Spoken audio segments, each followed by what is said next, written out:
I am Peter Houck. I have lived and worked among incarcerated men for 16 years here in Kentucky.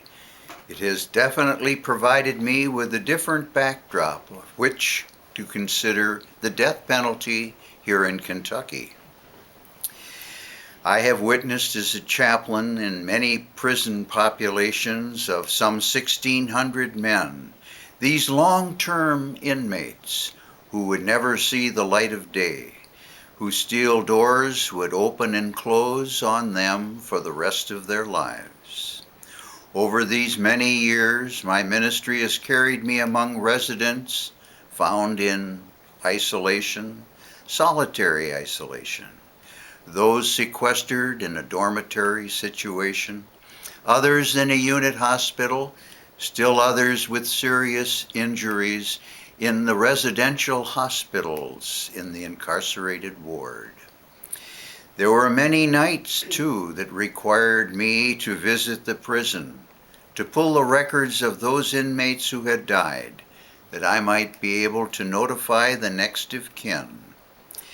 Add to the occasions where there were no next of kin, we would conduct a funeral service for the inmate, burying him on the prison grounds. In attendance would be our warden, the deputy warden, the director of instruction, and other staff members would make up the party who would accompany the inmate to the resting place at the final end of the yard. And so it was, the chapel became, for the most part, the opportunity to speak with men who were incarcerated for many years, many of whom had not received the death penalty for their crimes, which might include murder 1 or 2. Many of these men came to see me, had committed these serious crimes, and of course had never thought at the time of their commission that the death penalty was indeed a possibility for them. As for the remorse, the possibility might come after time of incarceration, cell time to seriously reflect on what they had done. Such reflections oftentimes would bring the men down to the chapel on the yard, where they would be free to discuss their crime and its circumstances with one who was there only to listen, not to condemn.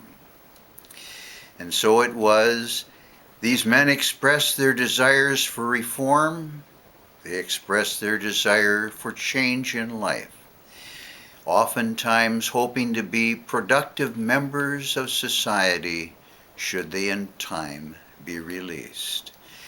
Thus, these men without the death penalty would be given the opportunity to live their lives someday in society, making themselves at least productive from what they had been to what new men they might be in the future.